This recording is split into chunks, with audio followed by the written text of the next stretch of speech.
என்பவரை கைது செய்து சிறையில் அடைச்சிட்டாங்க. அவர் பரோல்ல வெளியே வரார். பரோல்ல வெளியே வரும்போது அவருக்கு தாரை தப்பட்டியோட மிகப்பெரிய ஒரு வரவேற்பு கொடுத்து, ஒரு என்ன சொல்றது, ஒரு சுதந்திர போராட்ட தியாகி போல ஒரு வரவேற்பு கொடுத்து வரவேற்றாங்க. அதுக்கு திருமாவளவன் சொல்றார், ஒரு இளைஞரை கழுத்து அறுப்பது, ஆட்டை அறுப்பது போல அறுத்து போட்டு விட்டு ஜெயிலில் இருக்கும் ஒருவனுக்கு அவன் பரோல்ல வரும்போது இப்படிப்பட்ட வரவேற்பு ஒரு கேடா அப்படின்னு கோகுல்ராஜ் யுவராஜை பார்த்து கேட்கிறார். யாரே? திருமாவளவன் கேட்கிறார். அதே திருமாவளவனை நான் கேட்கிறேன், ஒரு நாட்டின் பிரதமரை குண்டு வைத்து கொண்டு குற்றவாளியாக இருந்து சிறையில் இருந்து வந்த பேரறிவாளனை உங்கள் முதலமைச்சர் கட்டிப்பிடித்து முத்தம் கொடுத்து வரவேற்றாரு. அப்ப பேரறிவாளன் என்ன தியாகியா? சுதந்திர போராட்ட தியாகியா பேரறிவாளன்? நாட்டுக்காக என்ன செஞ்சா? ஒரு பிரதமர் கொண்டான், அவனை மட்டும் கட்டி அணைச்சு வரவேற்கிற. இப்ப சமீபத்தில் கோயம்புத்தூர்ல என்ன நடந்துச்சு? 52 பேரை கொலை செய்த தீவிரவாதி பாட்சாவுடைய உடல் ஊர்வலம் தமிழக அரசின் அனுமதியோடு நடந்துச்சு. அப்ப ஏன் பேசல திருமாவளவன்? ஏன் பேசல? அவர் என்ன அலுவலக தலைவர் பாட்சா என்ன சுதந்திர போராட்ட தியாகியா? இல்ல ராணுவ வீரரா? இல்ல மக்களை காப்பாற்றுவது எல்லாரும் துப்பாக்கியை சுட்டாரா? அப்ப அவனுக்கு இப்படி வரவேற்பு கேடா? இதை நீ கேட்டியா? இதை நீ கேட்டியா? நாங்கள் கோகுல்ராஜ் கொலை வழக்க நாங்க நல்லதுன்னு சொல்லல, தவறுதான். தவறு எங்கு நடந்தாலும் தவறுதான். ஆனால் ஒரு கூட்டணி கட்சியை எடுத்துக்கொண்டு ஒரு எம்பியாக இருந்து கொண்டு மக்களால் தேர்ந்தெடுக்கப்பட்ட ஒரு எம்பி என்ன பண்ணணும்? நீ அங்க தப்புன்னு சொன்னா இங்கே தப்புன்னு சொல்லணும். நீ அதை தப்புன்னு சொல்லிட்டு இது என்ன கரெக்ட்னு சொன்னா சிறுபான்மை ஓட்டுக்காக பிச்சை எடுப்பவர்கள் பாஜக கிடையாது. சிறுபான்மை அதிகமாக இருக்கக்கூடிய கட்சி இந்தியாவிலே பாஜக கட்சி என்பதை மறந்துவிடக் கூடாது. அது மட்டுமல்லாம நடிகர் விஜய், நீ கட்சியை ஆரம்பிச்சுக்கோ, தொண்டனை சேர்த்துக்கோ, என்ன வேணா பண்ணிக்கோ.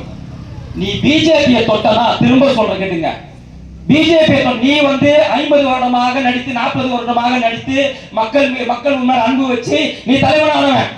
ஆனால் தமிழகத்திற்கு வந்த 4 ஆண்டுகளில் லட்சம் மக்களின் காவலராக அண்ணாமலை மாறிவிட்டார். செலிபிரிட்டி கிடையாது அவரு.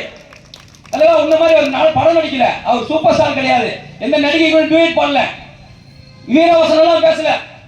சினிமால மக்கள் முன்னால் நின்று மக்களுக்காக குரல் கொடுத்தது காரணமாக இன்னைக்கு நீ போன எவ்வளவு கூட்டம் கூடுதோ அதை விட எங்க அண்ணாமலை போன 3 மடங்கு கூட்டம் கூடுதுன்னு சொன்னா அவன் தான்டா தலைவன். களத்துல இறங்கி வேலை செய்யணும். நீ களத்துல இறங்கல, நீ இன்னும் கூட பழைய அரசியல் பண்ணிட்டு இருக்க. நீ நினைக்கிறியா நான் அடுத்த முதல்வர்? நீ நினைக்கிறியா உன் குழந்தைகள் கட்சி, உன் கட்சி 17 வயசு கீழே இருக்கிறவங்க அதிகமான ஓட்டரா இருக்கும். அவங்க ஓட்டே கிடையாது. யாருக்கு?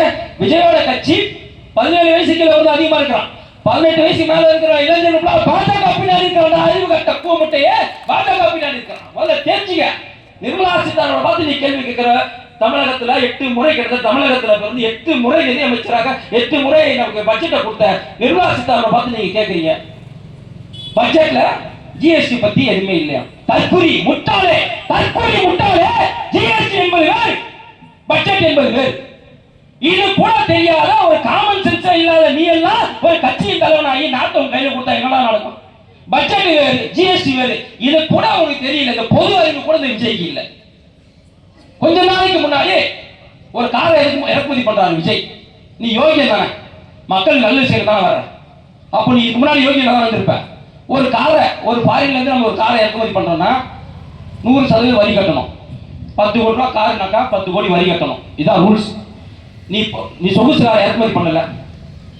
இவர் என்ன பண்றாரு? கோர்ட்ல போறாரு, என்னால வரி கட்ட முடியாது, எனக்கு விலக்கு கொடுங்கன்னு கேட்கிறாரு. கோர்ட்ல போய், ஏடா நீ யார்? நீ சுதந்திர போட்ட தியாகியா? ராணுவ வீரனா? பத்மஸ்ரீ அவார்டு வாங்கினவனா? நீ யாரு? நீ உனக்கு எதுக்கு வரி விலக்கு கொடுக்கணும்? நீ மக்கள் நீ என்ன பண்ண?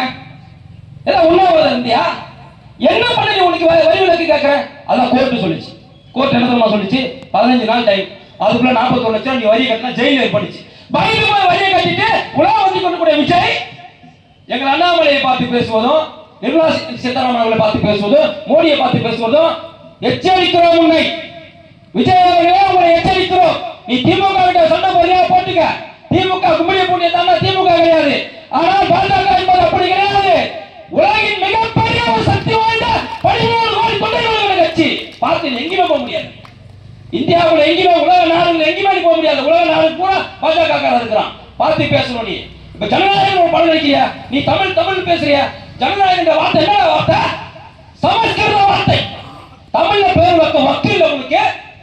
உன் பேரே தமிழ் கிடையாது, நீ தமிழை பத்தி பேசுற. ஜனநாயகம் இப்ப கடைசியா நடிக்கிறாள் படம், அந்த படம் தமிழ் பேரே கிடையாது. அது வந்து சமஸ்கிருத பெயர். சமஸ்கிருத பெயர் என்னமோ தான் விஜய் விட்டு திரும்ப நம்ம ஸ்டாலின் கிட்ட வரலாம். ரூ போடுறாரு அண்ணன், ரூ. நான் கேட்கிறேன், உன்னோட பட்ஜெட் ஒரு ரூ போட்டிய, உன் வீட்டில் இருக்கிற கொள்ளையடிச்சு வச்சுக்கல காசு, அதுல அந்த ஆறு சிம்பிள் எடுத்துட்டு ரூ போட பார்க்கலாம். அது நோட்டீஸ் செல்லுதா இல்லையான்னு பார்க்கலாம். முடிஞ்சா செய்ய ஸ்டாலின் அவர்களே, நீங்க பண்ணுங்க. உங்க வீட்டில் கோடிகள் வச்சிருக்கீங்களா, கொள்ளையடிச்சு வச்சிருக்கீங்களா, அதுல மட்டும் அந்த சிம்பிள் இருக்கணும். நீ பட்ஜெட் வரையில மட்டும் நீ போற ரூ, நான் தமிழ் பட்டாளன், நான் தமிழ் பட்டாளன். உங்க ஆளுங்களா போய் ரயில்வே ஸ்டேஷன்ல போய் இந்தி அடிக்கிறானே, நோட்டு அடிடா, நோட்டு ரூபா நோட்டு இந்தி இருக்கு அடி. உன் வீட்டுல இருக்க நோட்டெல்லாம் எடு, உன் தொண்டர்களை கூப்பிட்டு அழிக்க சொல்லு. அதுல அந்த ஆறு இருக்கும் பாருங்க, அந்த சிம்பிள் எடுத்து ரூல் போடு. முடியும் உன்னால? முட்டாளே, தற்புரியே, தமிழ்நாடு தனிநாடு கிடையாது. தமிழ்நாடு இந்தியாவுடைய ஒருங்கிணைந்த பகுதி. தமிழ்நாடு என்பது ஒரு மாநிலம். நீ இந்த மாநிலத்தில் இருக்கிற உன்ன மாதிரி 34 முதல்வர் இருக்கான். அவங்களெல்லாம் பார்க்கிறவருக்கு உன்னை பார்க்க தெரியாதா? உன்னை விட்டு வைத்திருக்கிறோம். காலம் வரும் எங்களுக்கு, உன்னை என்ன செய்யணும்னு தெரியும். அப்போது கண்டிப்பாக காவல்துறை, உன்னுடைய தமிழக காவல்துறையே உன்னை கைது செய்து தீகார் சிறையில் அடைப்பார்கள். அதற்கான காலம் வந்து கொண்டிருக்கிறது. நீ 2026 வரைக்கும் போக வேண்டாம். 9 முறை சம்மன் அனுப்பி அரவிந்த் கெஜ்ரிவால் ஆஜராகல. கடைசியில் அவருக்கு என்ன நிலைமைன்னு தெரியும். அதே போல ஒரு நிலைமை தமிழகத்திலே தற்போது இருக்கக்கூடிய அமைச்சர் பெருமக்களுக்கும் ஏற்படும், முதல்வர் மு க ஸ்டாலின் அவர்களுக்கு ஏற்படும். உங்கள் மீது குற்றம் சாட்டப்பட்டது நிரூபிக்கப்பட்டு விரைவில் நீங்கள் செயற்கை செய்வீர்கள் என்று சொல்லி வாய்ப்பு பாராட்டி விடைபெறுகிறேன். நன்றி, வணக்கம்.